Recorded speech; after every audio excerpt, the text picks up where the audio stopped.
প্রিয় দর্শক, আজকে আমরা জানব বাংলাদেশের জন্য তিস্তা নদী কেন এত গুরুত্বপূর্ণ। তবে চলুন শুরু করা যাক। তিস্তা নদীর উৎপত্তি স্থল হিমালয়ের সিকিমে। সিকিম থেকে ভারতের পশ্চিমবঙ্গ হয়ে এটি বাংলাদেশের উত্তর অঞ্চলে প্রবেশ করেছে। বাংলাদেশের তিস্তা নদী উত্তরাঞ্চলের 5টি জেলা গাইবান্ধা, কুড়িগ্রাম, লালমনিরহাট, নীলফামারী এবং রংপুরকে প্রভাবিত করেছে। তিস্তা বিষয়ে 2003 সালের এশিয়া ফাউন্ডেশনের রিপোর্ট অনুযায়ী ফ্ল্যাট প্লেইন এলাকা হিসাবে বাংলাদেশের মোট আবাদি জমির প্রায় 14 ভাগ কভার করেছে তিস্তা এবং তা দেশের জনগণের প্রায় 7.3% জনগোষ্ঠীর জন্য সরাসরি জীবিকার ব্যবস্থা করেছে। বাংলাদেশের জন্য গুরুত্বপূর্ণ এই নদীটি অনেক দিন ধরেই পানি সংকটে ভুগেছে, ফলে এই জনপদের কৃষিকাজ ব্যাপকভাবে প্লাবিত হচ্ছে। আবার বর্ষায় একতরফাভাবে ভারতের ছেড়ে দেয়া পানিতে বিস্তীর্ণ এলাকা প্লাবিত হয়। ভোগান্তিতে পড়তে হয় অসংখ্য মানুষকে, ভাঙনে নিঃস্ব হয় হাজার হাজার পরিবার। মূলত ভারতের দ্বিমুখী নীতির কারণে তিস্তার এই অবস্থা বলে অভিযোগ রয়েছে। ভারত নিজেদের স্বার্থে তারা তিস্তার পানির পূর্ণ ব্যবহার করছে। ভারতের সিকিমে তিস্তা নদীতে ছোট বড় অসংখ্য ড্যামের নেটওয়ার্ক রয়েছে। দার্জিলিং অঞ্চলে জলবিদ্যুৎ ও সেচ প্রকল্প রয়েছে। সিকিমেও নেওয়া হয়েছে একটি বড় জলবিদ্যুৎ প্রকল্প। তিস্তার বাংলাদেশ অংশের অবস্থা ভালো থাকলে কৃষিকাজের পাশাপাশি এখানেও বিভিন্ন প্রকল্প বাস্তবায়ন করা সম্ভব হতো। বাংলাদেশের উত্তরা অঞ্চলের এসব জনপদের জমিতে পানি সেচ নিশ্চিত করার লক্ষ্যে 1990 সালে নির্মাণ করা হয় তিস্তা ব্যারেজ। পানি উন্নয়ন বোর্ড ও তিস্তা ব্যারেজ প্রকল্প সূত্রে জানা গেছে, সেচ প্রকল্প এলাকা সেচ দেয়া এবং নদীর প্রবাহ মাত্রা ঠিক রাখতে 20,000 কিউসেক পানি প্রয়োজন। এর মধ্যে শুধু সেচ প্রকল্প চালাতেই প্রয়োজন 14,000 কিউসেক, আর নদীর অস্তিত্ব টিকে রাখার জন্য প্রয়োজন 4 কিউসেক পানি।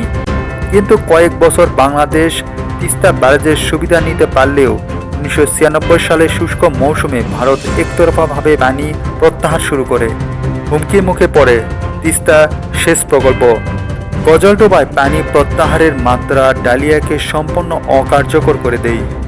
শুধু তাই নয়, শুষ্ক মৌসুম শেষ হওয়ার পর পানির প্রবাহ ছেড়ে দেওয়ার ফলে বাংলাদেশের বিপুল অংশ তলিয়ে যায়। এরপর থেকেই ভারত তিস্তার পানির একতরফা প্রবাহ অব্যাহত রাখে। তিস্তাকে বাঁচাতে বাংলাদেশ অনেকদিন ধরেই ভারতের সাথে চুক্তি করতে তৎপর চালিয়ে যাচ্ছে।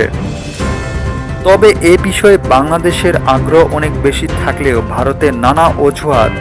এর আগে সর্বশেষ 2011 সালে ভারতের তৎকালীন প্রধানমন্ত্রী মনমোহন সিং বাংলাদেশ সফরকালে দুদেশের মতো চুক্তির বিষয়ে মতৈক্য প্রতিষ্ঠা হয়, কিন্তু পশ্চিমবঙ্গের মুখ্যমন্ত্রী মমতা ব্যানার্জি এই চুক্তির বিরোধিতা করেন।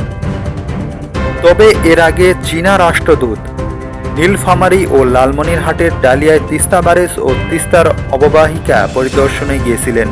সেখানে উপস্থিত স্থানীয় জনতাকে আশ্বস্ত করেন যে তিস্তা মহাপরিকল্পনায় দ্রুত ব্যবস্থা নেওয়া হবে। আর এই পরিকল্পনাটি বাস্তবায়ন হলে বাংলাদেশ এবং বাংলাদেশের জনগণ তাদের সঠিক অধিকার ফিরে পাবে। এই প্রকল্প বাস্তবায়ন ব্যয় ধরা হয়েছে 8,500 কোটি টাকা। এই পরিকল্পনার মুখ্য কাজ হচ্ছে নদী খনন, বাঁধ মেরামত, বাঁধ নির্মাণ এবং জমি পুনরুদ্ধার। নদীর দুই পারে 220 কিলোমিটার বাঁধ নির্মাণ করে রিকোভার ড্রাইভ তৈরি করা হবে। তিস্তার উভয় তীরে বনায়নের পরিকল্পনা ছাড়াও স্থাপন করা হবে 150 মেগাওয়াট সৌর বিদ্যুৎ কেন্দ্র, শিল্প কারখানা, ইপিজেড ও ইকোনমিক জোন।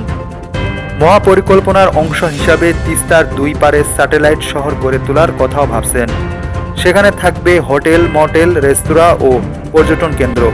পর্যটক ও স্থানীয় লোকের চলাচল এবং ব্যবসায়ীদের পণ্য পরিবহনের সুবিধার্থে চিলমারি বন্দর থেকে ডালিয়া পর্যন্ত বাঁধ অংশে 3টি নৌ টার্মিনালও তৈরি করা হবে।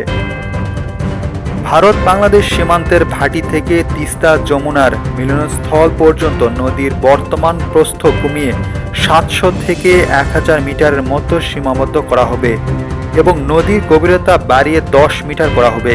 শুকনো মৌসুমে পানির প্রবাহ অক্ষুণ্ণ রাখতে ভারত বাংলাদেশ সীমান্তের ভাটিতে জলাধার নির্মাণ করা হবে।